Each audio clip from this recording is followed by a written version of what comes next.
Move on to the next question. Dash she was tired. She continued working. మనం ఏమంటాము, తను continued working అంటే తను వర్క్ చేస్తుంది, కంటిన్యూ చేసింది వర్క్ చేయడము. మామూలుగా వేస్తే ఓకే, కానీ టైర్డ్ అయినప్పటికీ వర్క్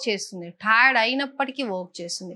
బట్ కాదు, అండ్ కూడా కాదు, బికాస్ కూడా కాదు, ఆల్దో షీ వాజ్ టైర్డ్ అయినప్పటికీ, ఆల్దో అంటే అయినప్పటికీ, టైర్డ్ అయినప్పటికీ she continued working. I will go for a walk dash it doesn't rain. నేను వాకింగ్కి వెళ్తాను ఎప్పుడు వర్షం పడకపోతే.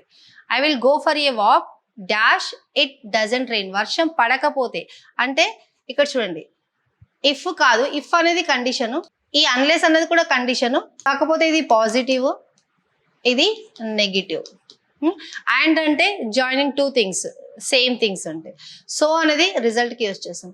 I will go for a walk if it doesn't rain. See ఇక్కడ డజంట్ అనేది ఏంటి, నెగిటివ్లో ఉంది. మళ్ళీ ఇది నెగిటివ్ పెట్టారనుకోండి, అన్లెస్ ఇట్ డజంట్ రెయిన్, అది కాదు, మైనస్ ఇంటూ మైనస్ ప్లస్ అన్నట్టుగా ఇది నడవదు ఇక్కడ. సో ఇక్కడ ఇది నెగిటివ్ లో ఉంది కాబట్టి మనం పాజిటివ్ ది తీసుకోవాలి ఇక్కడ.